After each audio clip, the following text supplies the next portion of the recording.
Velkara's compound eyes scanned the holographic display floating above her workstation for the third time that morning. Something was wrong with the map, but she could not identify what bothered her so much. The Grand Archive of Consensus Prime held the most complete collection of stellar cartography in the known galaxy, and Velkara had worked among these ancient star charts for 5 years. She knew them better than most. The young Sithari cartographer adjusted her chitinous wings and leaned closer to the display. Her species was known throughout the Galactic Concordance for their attention to detail and methodical thinking. They made excellent archivists, scientists, and record keepers. Velkara had inherited these traits in abundance, which was why the anomaly troubled her so deeply. The map showed the Concordance in all its glory. 847 species, 50,000 light-years of explored space, thousands of star systems, trade routes, colonies, and outposts. Every section was carefully detailed with information that had been gathered over millennia. Every section except one. There, in the lower western quadrant of the map, sat a perfect sphere of nothing. No details, no survey information, no trade routes passing through it. Just a simple label in standard concordance script. Restricted human territory. Velkara had noticed it before, of course. Every cartographer who worked in the archive knew about the blank space. But today something had caught her attention while cross-referencing historical records. The human territory contained approximately 400 star systems. It was not a small area, and yet, every map in the archive, from the oldest to the most recent, showed it exactly the same way. Blank, restricted, unexplored. That made no sense. The Concordance had been mapping the galaxy for over 15,000 years. They had sent survey fleets to every corner of known space. They had detailed information about black holes, nebulae, asteroid fields, and empty void. But this region, which was supposedly home to a member species of the Concordance, had never been surveyed beyond its basic boundaries. Velkara pulled up the registration records for humans. Yes, there it was. Humanity had been a member of the Galactic Concordance for 2,043 years. They held full member rights. They paid their taxes. They engaged in trade. According to the records, they had a council seat and voting privileges just like every other species. But when had they last attended a council meeting? She searched through the records. The last recorded human presence at a Concordance gathering was 1,897 years ago. Nearly 2 millennia of silence, yet their membership remained active and in good standing. "You are staring at the empty space again," a voice said behind her. Velkara's wings fluttered in surprise. She turned to see her mentor, Kolvan, standing in the doorway of her workstation. The older Sithari's carapace had dulled with age, but his eyes were still sharp.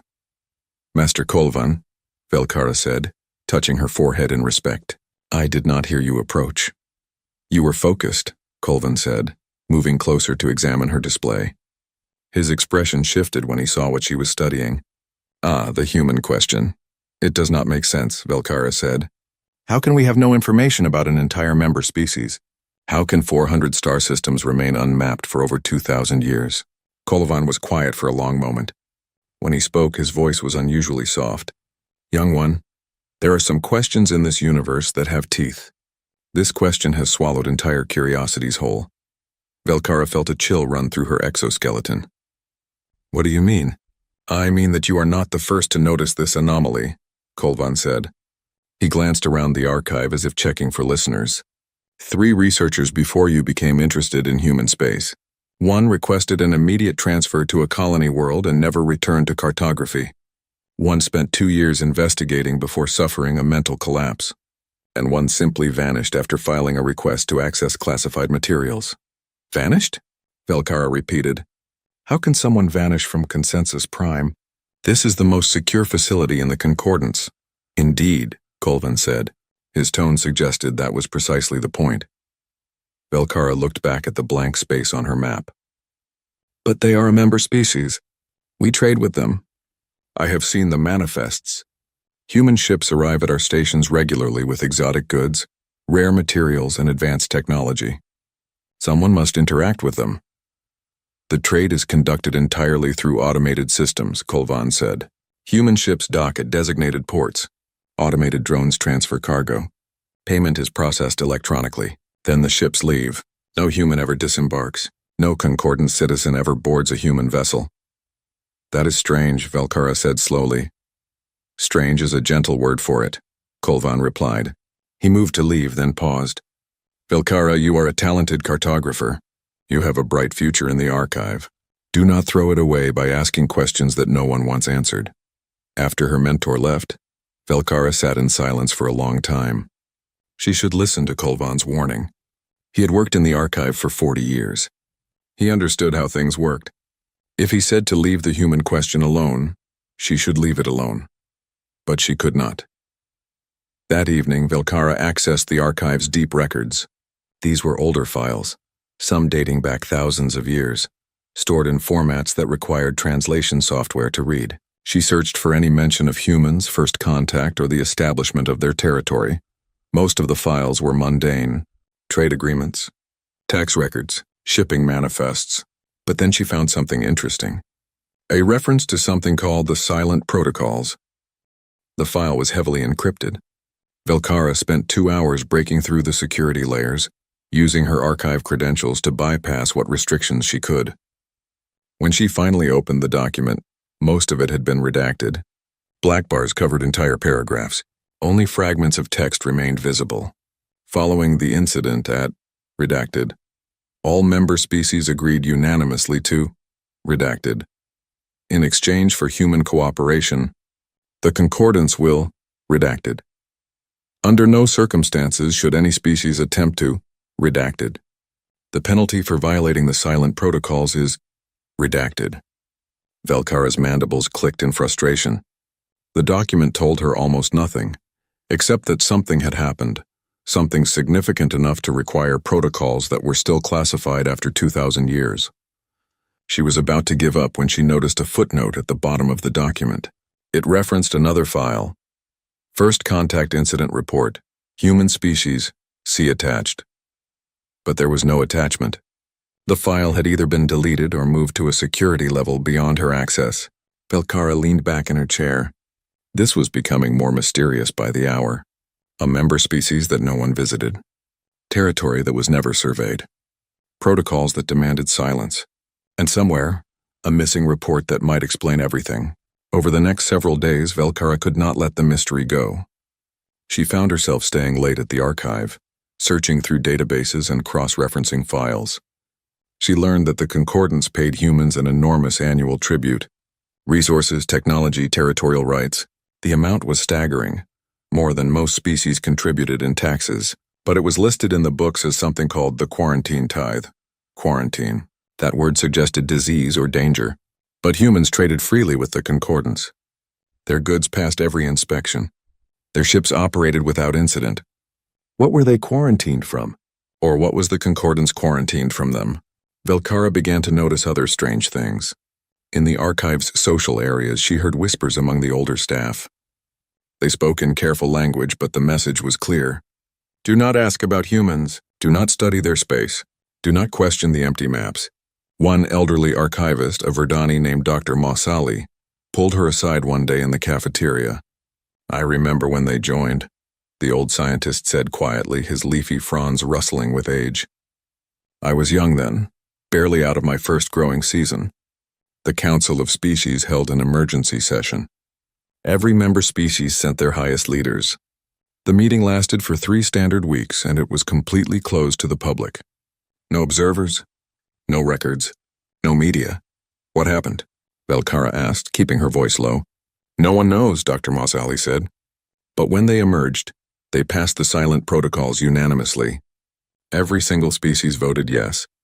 I had never seen our leaders afraid before that day, but I saw it then. They were terrified. Of humans? Velkara asked. Of something, the old Verdani said. After that, human space was declared restricted. Maps were updated to remove all details, and everyone agreed never to speak of whatever had been discussed in that meeting. Velkara felt her carapace prickle with unease. But that was 2,000 years ago. Surely the reason for secrecy has passed. Dr. Mausali gave her a long look. Has it? The protocols are still active. The maps are still blank. And people still disappear when they ask too many questions. That night, Velkara made a decision. She would find answers, even if she had to break rules to do it. She began secretly copying files.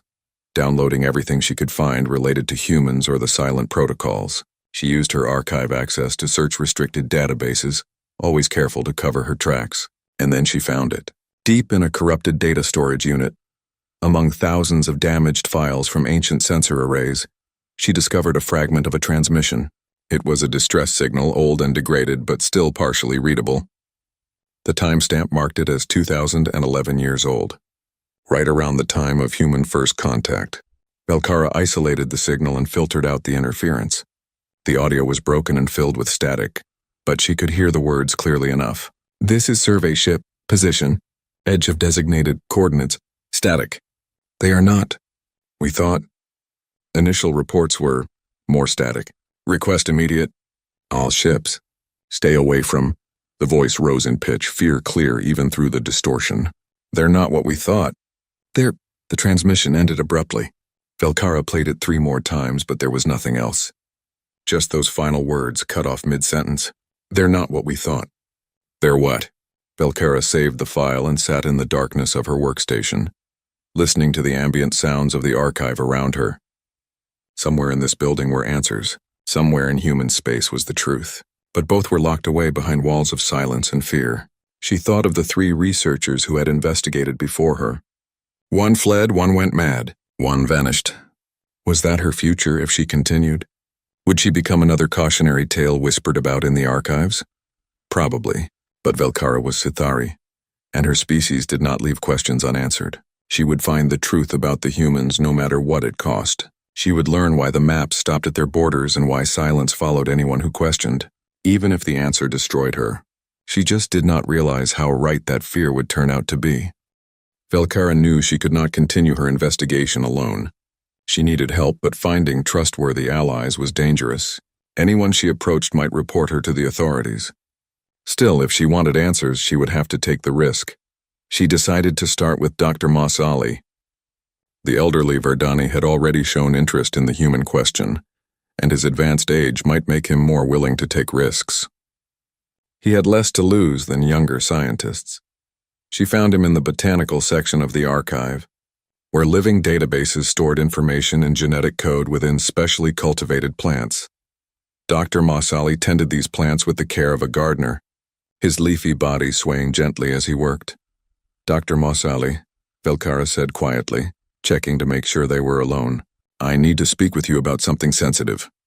The old Verdani turned, his ancient eyes examining her carefully. You have decided to pursue the human question despite the warnings. It was not a question. Belcara clicked her mandibles in acknowledgement. I have found something, a distress signal from the time of first contact. The crew said humans were not what they thought. The transmission was cut off. Dr. Mossali was silent for a long moment. Then he gestured for her to follow him deeper into the botanical section, where the plants grew thick and sound would not carry far. I will help you, he said finally. I am old. I have lived a full life, but I have carried the weight of that day for 2,000 years. The day our leaders returned from their meeting, changed and afraid.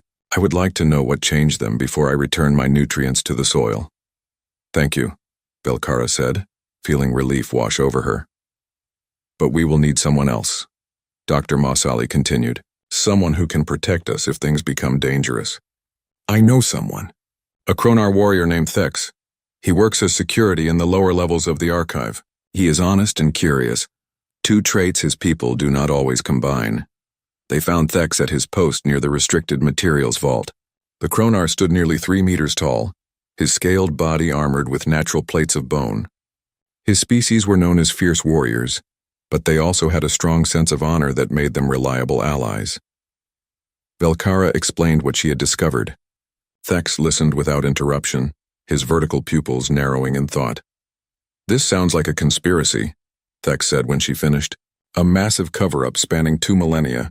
Why would every species in the Concordance agree to hide information about humans? That is what we need to discover, Belcara said. Thex rumbled deep in his chest, a sound of consideration. My people value truth. We do not hide from knowledge even when it is dangerous. I will help you. But if we do this, we must be thorough. Half-truths are more dangerous than complete ignorance. With her team assembled, Belcara began a more systematic investigation. Dr. Mossali used his decades of connections to access files that were technically available, but practically hidden through bureaucratic complexity. Thex used his security clearance to enter restricted sections and observe patrol patterns. Velkara coordinated their efforts and analyzed the data they gathered. They worked carefully, meeting only in secure locations and communicating through encrypted channels. For 2 weeks, they made slow but steady progress. Dr. Mossali discovered financial records showing the enormous tribute paid to humans. The quarantine tithe was listed as a mandatory expense, approved automatically every year without debate or review. The amount was staggering. In resources alone, the concordance provided humans with enough raw materials to build hundreds of ships annually. But why? Velkara asked as they reviewed the documents in Dr. Mossali's private quarters. What do we receive in exchange? Nothing, Dr. Mossali said. Or rather, we receive their absence. Look at the treaty language. We pay them to remain in their space, to limit their trade, to interact with us only through automated systems. We are paying them to stay away, Thex said slowly, like paying protection money to a criminal syndicate, or like paying a dangerous animal to remain caged, Dr. Mossali added quietly. That comparison sent a chill through Velkara's exoskeleton. What kind of species inspired that level of fear? Humans were not described as particularly powerful in the basic records. They had no unique technologies that other species lacked. They were not physically imposing like the Kronar. They were not intellectually superior like the Mentari. By all accounts, they were average in almost every measurable way. So what made them worth such an enormous tribute? Thex found part of the answer in the security archives. Hidden among routine patrol logs was a report from the border regions near human space. A Concordance trade vessel had experienced a malfunction and drifted off course, accidentally entering human territory about 300 years ago. The ship had been found 2 weeks later, drifting back toward Concordance space. The crew was alive and unharmed. The ship's cargo was untouched. But something was wrong with the crew. According to the medical reports, they showed signs of cultural contamination and mimetic infection. They had been quarantined and treated with memory suppression therapy before being returned to their families. Mimetic infection? Velkara repeated, reading over Thex's shoulder. That suggests an idea or concept that spreads like a disease. There is more, Thex said, scrolling through the file. This was not an isolated incident. There are 17 similar reports over the past 2,000 years. Ships that accidentally entered human space, crews that returned, changed, treatments that involved erasing memories. Dr. Mossali examined the medical reports with his extensive biological knowledge. These are not descriptions of biological infection. These are psychological evaluations. The crews came back questioning their place in society, challenging traditional hierarchies, advocating for concepts that were described as incompatible with species harmony. What kind of concepts? Velkara asked. The old Verdani read from one report. Individual rights over collective needs, personal freedom over species stability, innovation over tradition. These human ideas took root in the crew's minds and began spreading to others they contacted. Ideas can be dangerous, Thex said, but this level of response seems extreme. My people have debated philosophy for millennia. We have not needed to quarantine anyone over different thoughts. Perhaps human ideas are more infectious than normal philosophy, Dr. Mossali suggested. Or perhaps they are dangerous in ways we do not yet understand. Their investigation was becoming more unsettling by the day. Velkara began having trouble sleeping, her mind filled with questions that had no answers. What were humans really like? Why did contact with them change people? And why had the entire Concordance agreed to hide the truth? Then their careful work was discovered. Velkara arrived at the archive one morning to find a Concordance enforcer waiting at her workstation. The being was a Zalthari, a species that specialized in law and order. They had natural abilities that made them excellent at detecting deception and maintaining security. Cartographer Velkara, the enforcer said in a flat, emotionless voice. I am Zalmoth. Your recent research activities have been flagged by our monitoring systems. You will cease your investigation into human space immediately. Velkara felt her wings freeze against her back. I am simply conducting historical research. It is part of my duties as an archivist. Your duties do not include accessing restricted files, decrypting classified documents, or investigating areas that are explicitly forbidden to concordant citizens, Zalmoth said. His compound eyes reflected her image 1,000 times over. You will delete all copied materials. You will forget the questions you have asked. You will return to your normal work. This is for your protection. Protection from what? Velkara asked, her courage surprising herself. Zalmoth's perfectly composed expression flickered for just a moment. Something almost like fear crossed his features before the professional mask returned. Protection from knowledge that you are not equipped to handle, he said carefully. I am a trained scientist, Velkara protested. I am equipped to handle any information. No, Zalmoth said, and now his voice was quiet, almost gentle. You are not. None of us are. That is why the protocols exist. Velkara stared at him. You know something. You know why we do not map human space. Zalmoth was silent for a long moment. Then in a voice so low she barely heard it, he said, You want to know why we do not map human space? Because the last fleet we sent to survey it came back. We wish it had not. Before Velkara could ask what he meant, Zalmoth straightened and his official tone returned. You have 24 hours to comply with this order. If you do not, you will be detained, and your access to the archive will be permanently revoked. This is your only warning. He left without another word. Velkara sat trembling at her workstation for several minutes. Then she activated her encrypted communicator and contacted Thex and Dr. Mossali. They needed to meet immediately. They gathered in Dr. Mossali's quarters that evening. Velkara explained what had happened with Zalmoth. The others had similar visits. Thex had been suspended from his security duties. Dr. Mossali had received a formal reprimand. They are shutting us down, Thex said, his scales rattling with frustration. We are close to something important, and they know it. Zalmoth said something strange, Velkara said. He said the last survey fleet that went to human space came back, and the Concordants wished it had not. What could that mean? Dr. Mossali's fronds drooped with concern. Perhaps the fleet brought back something terrible. Information or infection or simply knowledge that was better left undiscovered. They sat in silence, each processing the implications. Their investigation had reached a dead end. The authorities were watching them now. Any further research would result in arrest or worse, unless they took drastic action. There is one way to get answers, Velkara said slowly. The idea had been forming in her mind for days, but she had been afraid to voice it. We could go there. We could travel to human space ourselves. Thex and Dr. Mossali stared at her. That is forbidden, Dr. Mossali said. It would be a direct violation of the silent protocols. The penalties are severe. The penalties are unknown, Velkara corrected. That section of the protocols was redacted. But yes, it would be extremely dangerous. It would also be impossible, Thex said. How would we get a ship? Where would we go? The entire region is restricted. Automated defenses would stop us before we got close. Maybe, Velkara said. Or maybe those defenses are designed to keep humans in, not to keep us out. Maybe they want the restriction to seem impassable so that no one tries. Dr. Mossali tilted his head in thought. You are suggesting the barrier is psychological rather than physical.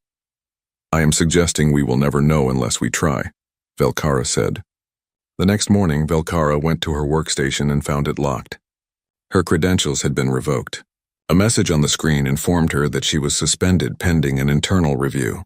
When she tried to leave the archive, security stopped her. She was not under arrest, they said, but she was not to leave the facility without permission. That was when she knew they had no choice. That night, with Thex's help, they broke into the archive's private hangar bay. Dr. Mossali used his decades of experience to disable security systems, while Thex handled any physical obstacles. They stole a small research vessel, one that was marked for decommissioning and would not be immediately missed.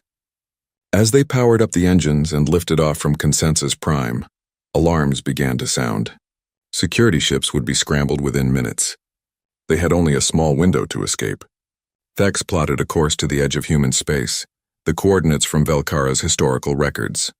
The ship jumped to faster-than-light travel just as pursuit ships appeared on their sensors. They had committed themselves now. There was no going back. They would find answers at the border of human space, or they would become another cautionary tale. Perhaps both. As they traveled through the distorted space of FTL, Velkara looked at her companions, an elderly scientist seeking closure, a warrior seeking truth, and herself, a young cartographer who could not leave mysteries unsolved. They were probably going to die, but at least they would die knowing the truth, or so she hoped. The journey to the edge of human space took 3 days. During that time, Velkara, Thex, and Dr. Mossali took turns monitoring their instruments and watching for pursuit ships. None came. Either the Concordants had not yet tracked their course, or they were being allowed to proceed. Neither possibility was comforting. On the 3rd day, their sensors detected the boundary marker. Thex brought the ship out of FTL travel, and they drifted in normal space, staring at what appeared to be empty void, but it was not empty. In the center of their view screen floated a single automated beacon. It was ancient, its hull showing signs of exposure to cosmic radiation for centuries or longer, but it still functioned, broadcasting on all standard frequencies. Velkara activated the ship's communication system. The beacon's message came through immediately, clear and strong. The voice was artificial, speaking in perfect concordant standard. Beyond this point lies human space. Entry is restricted to authorized personnel only. Unauthorized entry constitutes acceptance of all associated risks. No rescue operations will be conducted for vessels entering this territory. No recovery of ships or crew will be attempted. No investigation into missing vessels will be permitted. Turn back now. The message repeated in a loop, cycling through all 847 concordance languages. When it reached Sithari, Velkara felt the words settle into her consciousness with uncomfortable weight. No rescue, no recovery, no investigation. They are very clear about the dangers, Dr. Mossiali observed from his station. They want people to be afraid, Thex said. Fear is an effective barrier. Or they are simply being honest, Velkara said quietly. She activated the ship's long-range sensors and began scanning the region beyond the beacon. What she found made her breath catch in her spiracles. There are ships, she said, dozens of them, all dead in space. She brought the sensor data to the main display. Scattered throughout the region were the wrecks of vessels, each broadcasting no life signs and no power signatures. The ships drifted in the void like corpses. Thex enhanced the image and began identifying the vessels. Concordance ships. Different species, different time periods. Some of these designs are ancient. He paused, examining one particular signature. This one is over 1,800 years old based on its hull configuration. They have been here since the beginning, Dr. Mossali said softly. Since humans first joined the Concordance, every ship that entered and never returned. Velkara felt her exoskeleton grow cold. The beacon had not been lying. Ships entered human space and did not come back, but they had not been destroyed.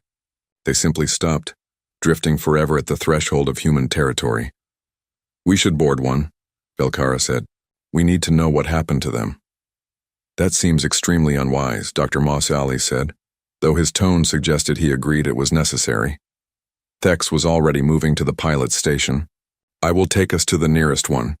A survey ship by its configuration. It has been here for approximately 1,847 years. They approached the derelict carefully. The ship was intact, showing no signs of damage or weapons fire. Its hull was discolored from centuries of exposure to space, but the structure remained sound. There were no breaches, no explosions, no evidence of what had killed it. Thex matched their velocity and brought their ship alongside the derelict. They extended the docking tube and secured the connection. The ancient airlock accepted their codes without difficulty. Life support systems activated automatically, powered by emergency batteries that had somehow maintained their charge for nearly 2 millennia. That should not be possible, Dr. Mossali said, examining the power readings. Those batteries should have depleted centuries ago. Someone has been maintaining them, Velkara said. Or something has. They put on environmental suits and crossed through the docking tube. The moment Velkara stepped into the derelict ship, she felt wrongness settle over her like a physical weight. The ship was too quiet, too still. Not the stillness of death, but the stillness of waiting. The interior was pristine. No debris, no signs of struggle. The corridors were clean and well lit from the emergency systems. It looked like a ship that had simply stopped mid-journey and never started again. They found the crew on the bridge. 8 beings from different species sat at their stations, perfectly preserved by the cold of space and the ship's maintained life support.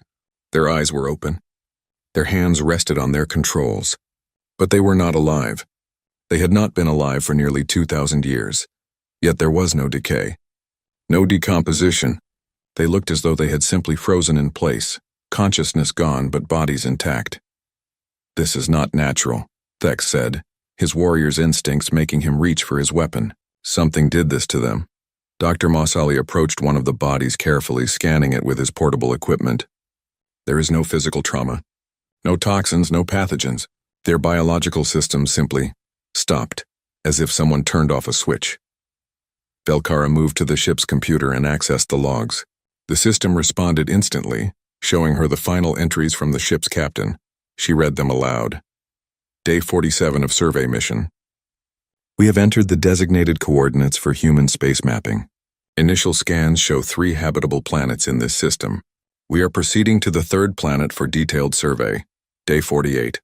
The 3rd planet shows clear signs of human habitation. Cities, agriculture, technology.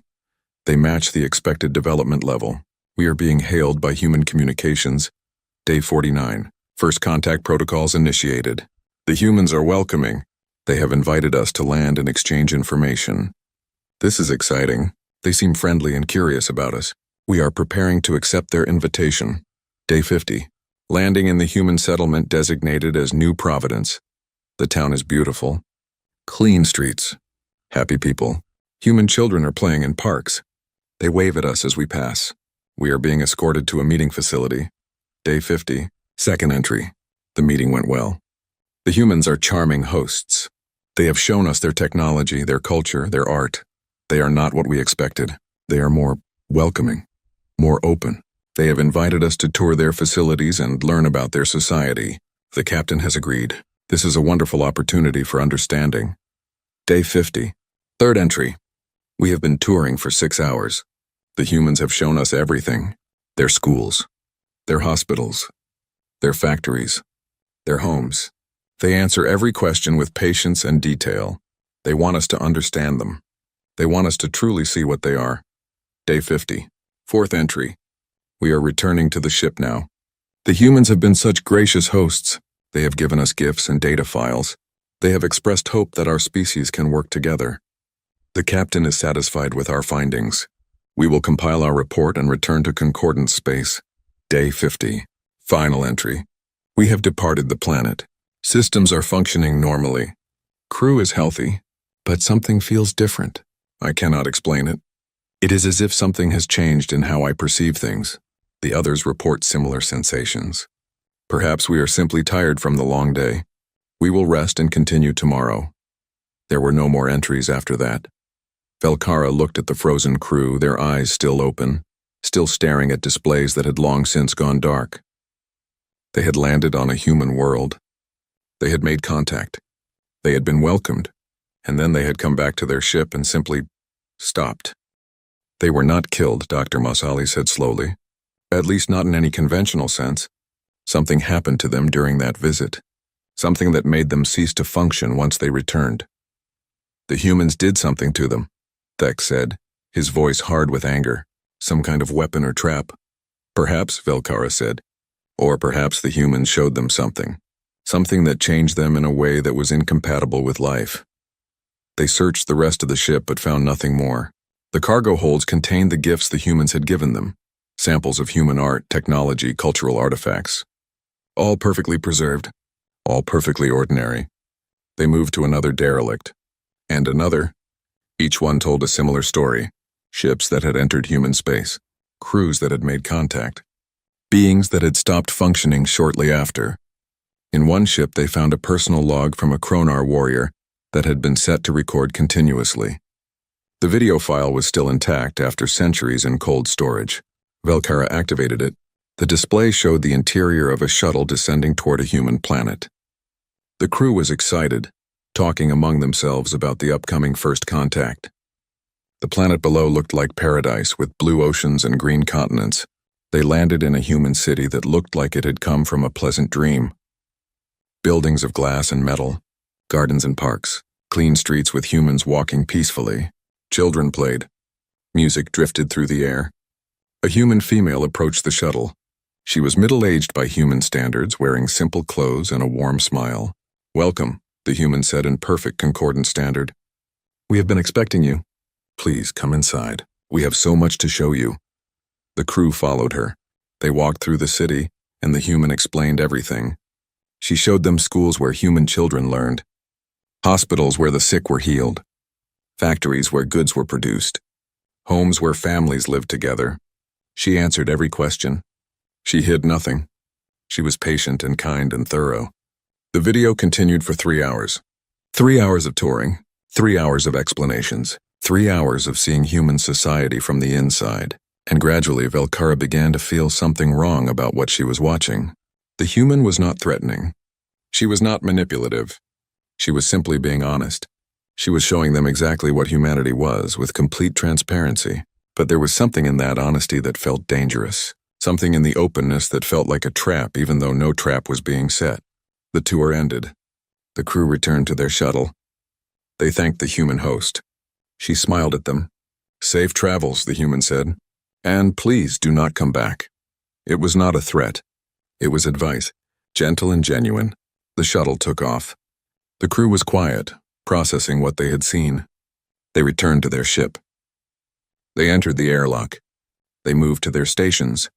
And then, one by one, they stopped. Their eyes remained open. Their bodies remained upright.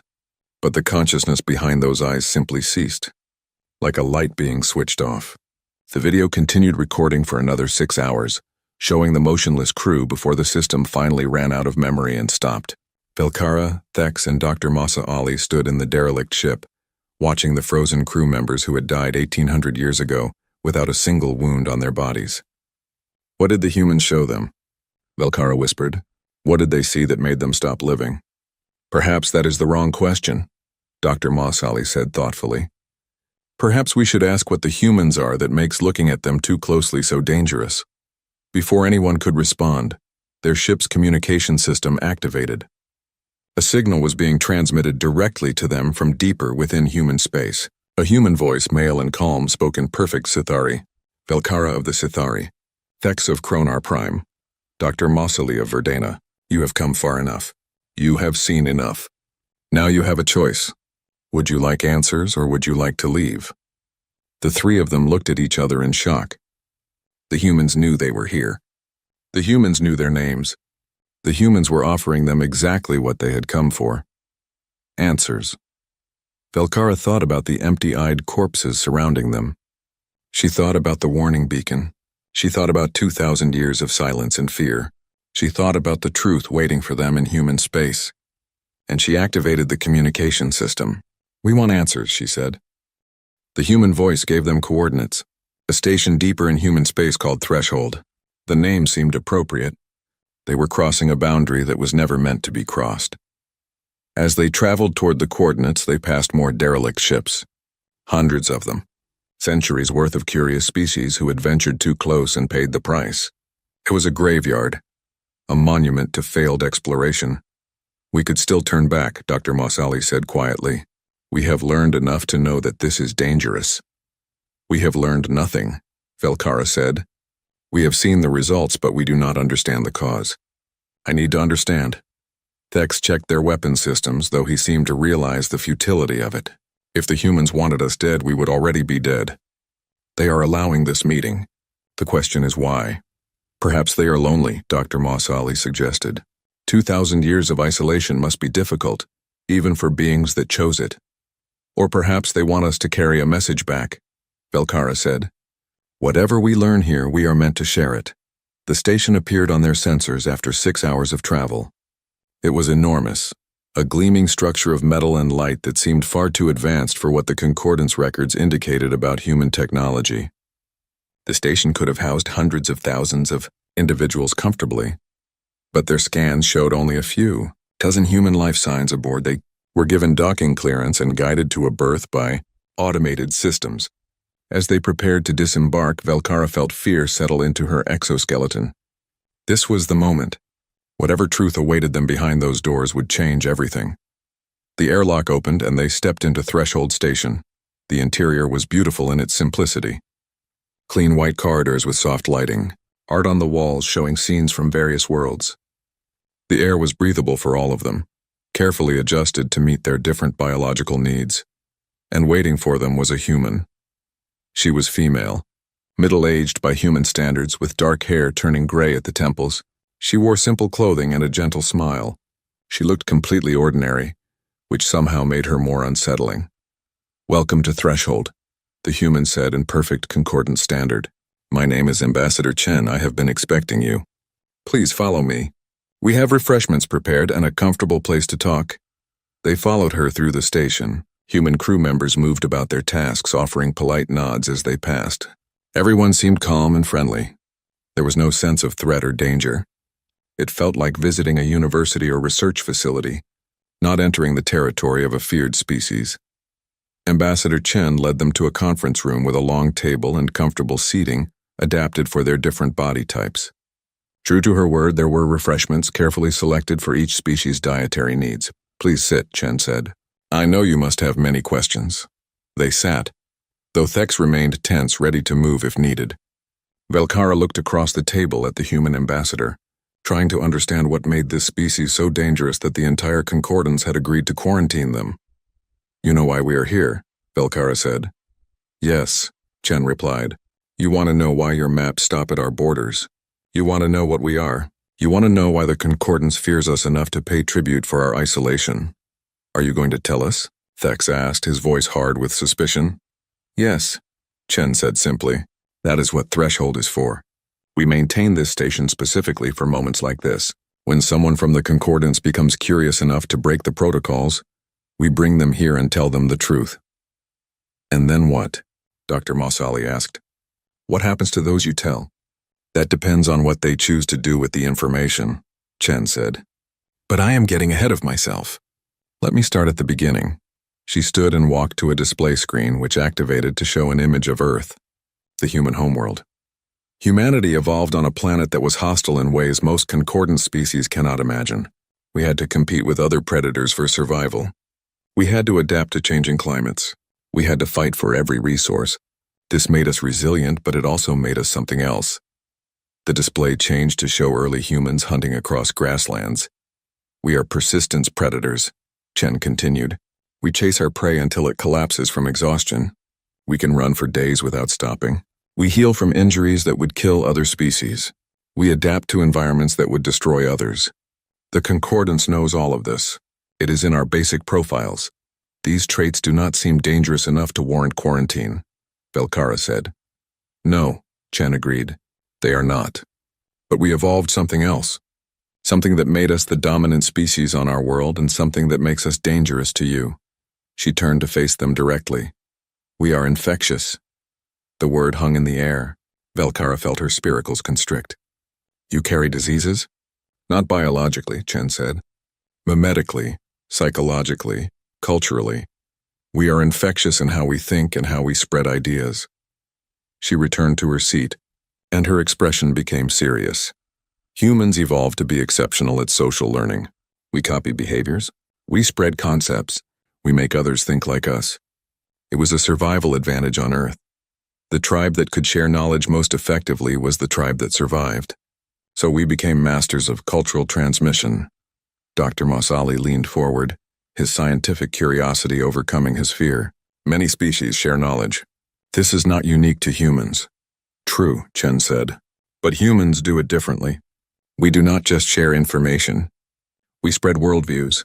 When you interact with humans, observe humans, study humans, you do not just learn facts about us. You start adopting our way of thinking.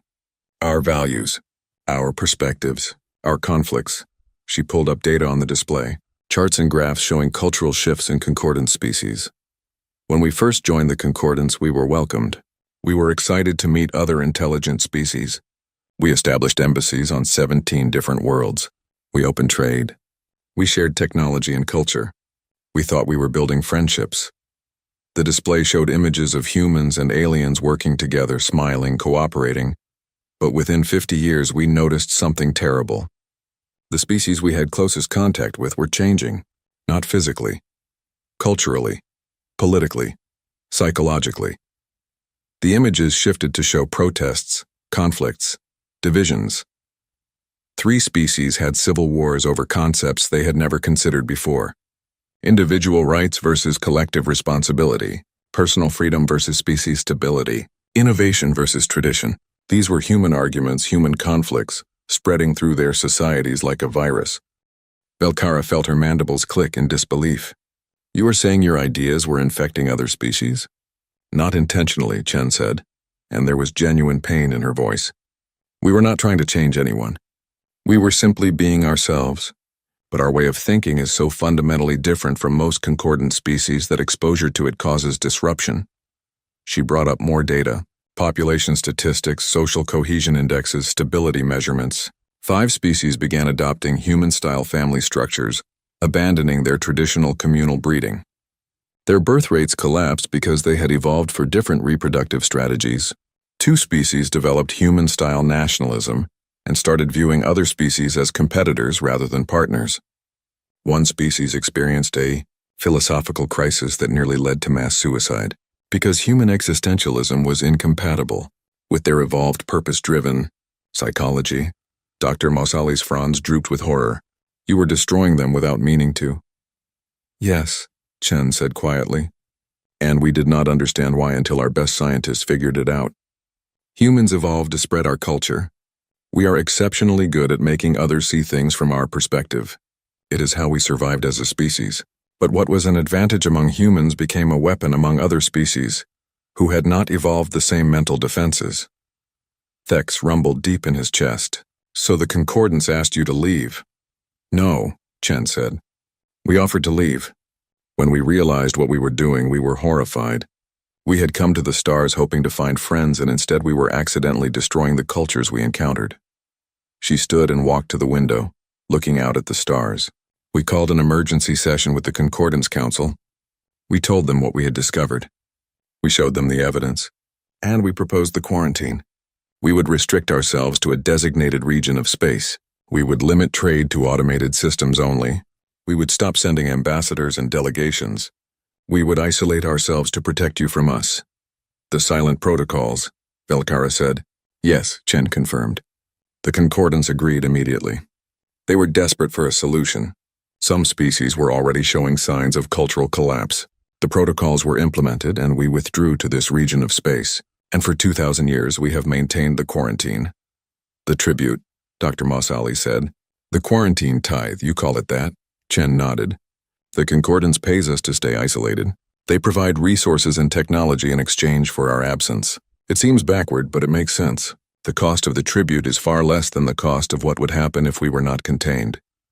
Belcara processed this information, her analytical mind working through the implications. But you still trade with the Concordance. Your ships visit our stations. Why does that not spread contamination? Because there is no direct contact, Chen explained. The ships are automated. The trade is handled by computers. There is no exposure to human culture or human thinking. You receive our goods without receiving our ideas. And the derelict ships at your border? Thex asked. The crews that stopped living? Chen's expression filled with sadness. Those are the curious ones. The explorers who ignored the warnings and came to observe us. We try to discourage it, but some always come, and when they do, we follow a protocol. She returned to her seat. We invite them to land. We welcome them. We answer all their questions. We show them our cities, our homes, our lives. We are completely transparent. We hide nothing. We let them see exactly what humanity is. And that kills them? Belcara asked. Not directly, Chen said. But extended exposure to human culture, human thinking, human perspective does something to other species. It rewrites how they perceive reality, and for most concordant species that rewriting is incompatible with their evolved psychology. Their minds cannot handle thinking like humans while still maintaining their species identity. She pulled up medical data showing brain scans from recovered crews. They're consciousness fragments. The part of them that is Kronar or Sithari or Verdani conflicts with the part that has learned to think like a human, and eventually, their minds simply give up. The biological systems continue for a while, but the being inside is gone. Dr. Mausali studied the data with horror and fascination. You are a mimetic hazard. A cognitohazard in the old terminology. Simply understanding you too well is dangerous. Yes, Chen said. That is exactly what we are. and that is why we stay here behind our borders, away from the rest of the concordance." Thek stood abruptly, his warrior instincts rejecting what he was hearing. "This is insane. You are telling us that you are prisoners because your ideas are too dangerous? Ideas cannot be that powerful. Can they not?" Chen asked gently. "You are Kronarthex. Your people value honor above all else. It defines your culture, your laws, your sense of self. Now imagine if you were exposed to human philosophies of moral relativism, of situational ethics, of the idea that honor is a social construct rather than an absolute truth. What would that do to you?" Thex opened his mouth to respond, then closed it. Velkara could see the conflict in his eyes. Even hearing the concept described was affecting him. "We are quarantined not just to protect the concordance," Chen continued, "but to protect ourselves. Because if we spread throughout the galaxy, eventually someone would decide we were too dangerous to exist, and they would try to eliminate us, and we would fight back." She looked at each of them in turn. Humanity nearly destroyed itself with our own nature. War, conflict, the drive to spread our ideas even when it caused suffering. We learned to control these impulses over millennia of bitter experience. But we are still human. We still have those traits. And if we had to defend ourselves, those traits would emerge. "You are saying you could destroy the concordance if you wanted to," Velkara said slowly. "We are saying we would rather live in isolation than find out," Chen replied. The conference room fell silent after Ambassador Chen's final statement. Velkara felt her world tilting on its axis. Everything she had believed about the concordance, about galactic society, about the nature of cooperation between species, was being rewritten in her mind, and she could feel it happening. She could feel her thoughts changing, adapting, becoming more like human thoughts. The very thing Chen had warned about was already occurring. "There is something you are not telling us," Velkara said slowly. "You said you bring curious species here and tell them the truth. But we have been talking for less than an hour. The crews of those derelict ships spent days on human worlds. Why did they need so much exposure?" Chen smiled, but it was a sad expression. "Because they needed to truly understand. Surface knowledge is not enough to protect you from us or protect us from you. You need to see humanity from the inside. You need to understand not just what we are, but why we are that way." "And then we die like the others?" Thex asked, his hand moving unconsciously toward his weapon. "That depends," Chen said. "Some species can handle the knowledge. Others cannot. We have learned over 2 millennia which species have mental architectures compatible with human thinking and which do not."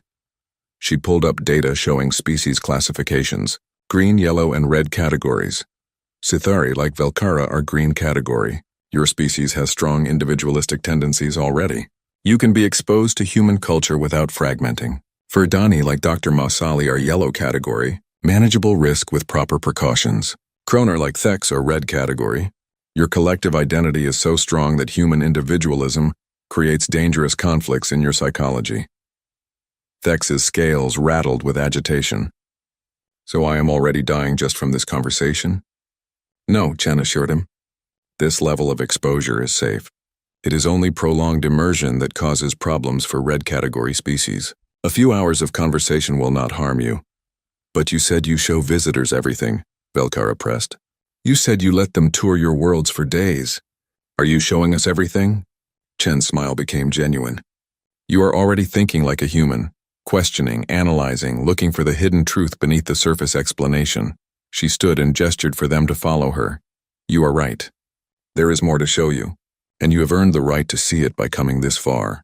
But I must warn you, what I am about to reveal is the deeper truth. The reason the concordance does not just fear us but pays us tribute. The reason we are not just quarantined but protected." They walked through the station, passing human crew members who nodded politely. Everyone seemed so normal, so ordinary. Velkara found it hard to believe these beings were considered dangerous enough to warrant 2,000 years of isolation. Chen led them to an observation deck that looked out over a human colony world. The planet below was beautiful, with sprawling cities and green spaces, oceans and mountains. The kind of world any species would be happy to call home. "Look at that planet," Chen said. "What do you see?" "A thriving civilization," Dr. Masali said. "Peace and prosperity," Thex added grudgingly. "I see humans living the way they evolved to live," Velkara said. "Yes," Chen agreed. And that is the deepest truth about humanity. We are not dangerous because we are violent, though we can be. We are not dangerous because we are aggressive, though we can be that too. We are dangerous because we are adaptable. She turned to face them. Every other species in the concordance evolved for specific ecological niches. Your bodies, your minds, your cultures, all optimized for particular environments and social structures. You are specialists. Humanity is different. We are generalists. We can survive almost anywhere. We can adopt almost any lifestyle. We can change our culture fundamentally while still remaining human. The display shifted to show images throughout human history.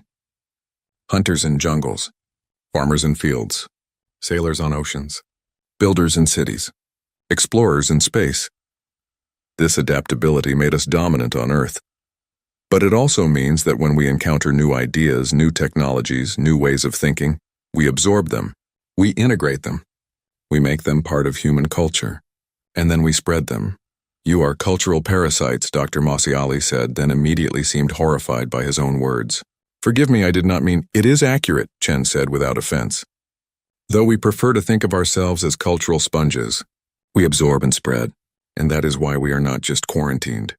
That is why the concordance pays us tribute. That is why the silent protocols are so strict. She pulled up economic data, technological development charts, cultural evolution patterns. In the 50 years before we self-quarantined, we were already changing the concordance, not just the species we had direct contact with, all of them. Human art was influencing alien art. Human philosophy was being discussed in alien universities. Human political structures were being analyzed and sometimes adopted. You said 5 species had civil wars, Velkara noted. Yes, Chen confirmed, but 17 species had peaceful revolutions. Societies that had been stable for millennia suddenly demanded change. Not because we told them to change, because they saw how humans did things and decided they wanted something similar. Dr. Masiali's fronds rustled with sudden understanding. You were not destroying the concordance. You were transforming it. Yes, Chen said, and in another few centuries, if we had not stopped, the entire concordance would have been culturally human. Not genetically, not biologically, but philosophically and socially. 847 species would have become 847 varieties of human thinking. She let that sink in before continuing. The concordance leadership realized this. They saw the pattern. And they had a choice. They could try to fight the change, which would have led to conflict and possibly war. They could accept the change, which would have meant the end of their individual species identities. Or they could pay us to stop. The tribute, Velkara said. The tribute, Chen agreed. We agreed to isolate ourselves. We agreed to limit our cultural contact to absolute minimum. We agreed to let the concordance develop on its own path, free from human influence. And in exchange, they provide us with resources and technology so we can maintain our civilization in isolation. And it has worked for 2,000 years, Thek said. So why tell us this? Why risk the contamination starting again? Shen walked back to the window, looking down at the human world below. Because isolation has costs, she said quietly. We have been alone for 2 millennia. A few thousand worlds cut off from the rest of the galaxy. We miss the contact. We miss learning from other species. We miss being part of something larger than ourselves. But you chose this, Dr. Masiali said. We did, Chen agreed. But every generation of humans grows up knowing that there are 846 other intelligent species in the galaxy that we can never meet, never talk to, never learn from. It is a special kind of loneliness. She turned back to them. And that is why we maintain threshold.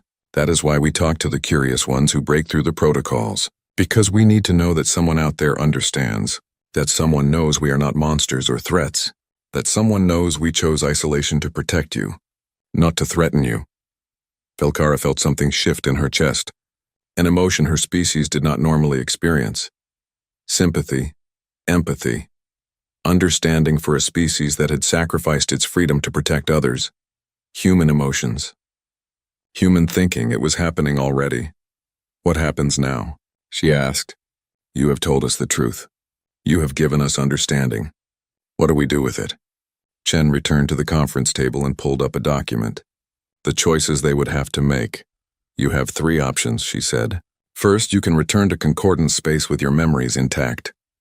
You will face arrest and interrogation. You will probably be silenced in some way, though we hope not killed. This is the dangerous option, but it allows you to try to spread the truth if you dare. She highlighted the second option.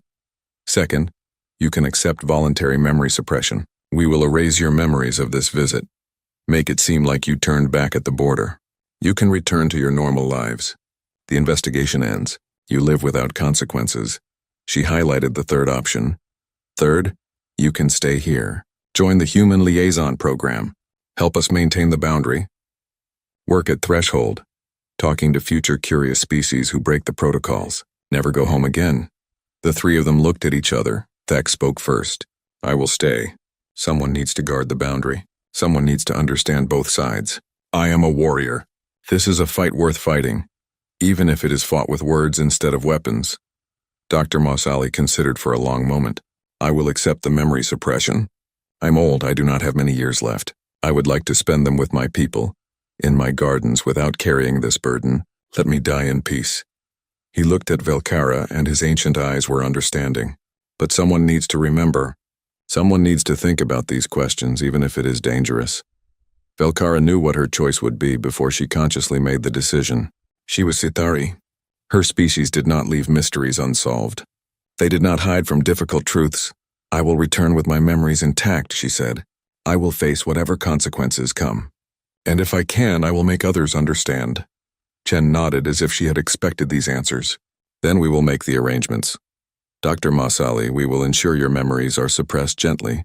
You will remember only that you traveled to the border, saw the dangers, and wisely turned back. Thex, we will begin your orientation for the liaison program. You will do important work here, she turned to Velkara. And you, we will give safe passage back to concordant space. What happens after that is beyond our control. Over the next day, the arrangements were made. Dr. Mossali underwent the memory suppression with dignity, emerging confused but peaceful.